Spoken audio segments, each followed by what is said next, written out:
Police জানায় বৃহস্পতিবার ভোরে রাঙামাটি থেকে কাঠ বোঝাই একটি জিপ চট্টগ্রামে যাচ্ছিল। পথে রাঙ্গুনিয়ার গাবতলী এলাকায় পৌঁছালে নিয়ন্ত্রণ হারিয়ে রাস্তার পাশে এসআরবি ইটভাটার শ্রমিকদের একটি ঘরের ওপর উঠে যায়। এতে ঘটনাস্থলেই ঘুমিয়ে থাকা 4 ইটভাটা শ্রমিকের মৃত্যু হয়। আহত হন আরও 3 জন। খবর পেয়ে পুলিশ ঘটনাস্থল থেকে লাশগুলো উদ্ধার করে ময়না তদন্তের জন্য চট্টগ্রাম মেডিকেল কলেজ হাসপাতালের মর্গে পাঠায়। স্থানীয়রা বলছেন, বেপরোয়া গতির কারণেই এই দুর্ঘটনা ঘটেছে।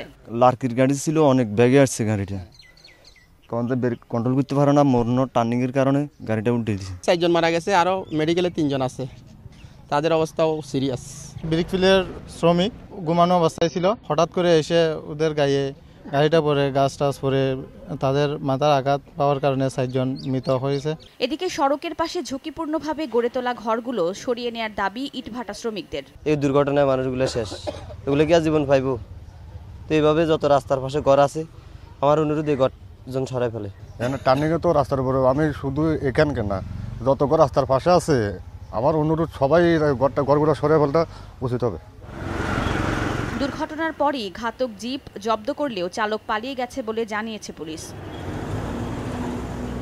ইটভাটায় হতাহত শ্রমিকদের গ্রামের বাড়ি নোয়াখালীর দক্ষিণ হাতিয়ার বেজুবিল্লা গ্রামে। সময় সংবাদ, চট্টগ্রাম।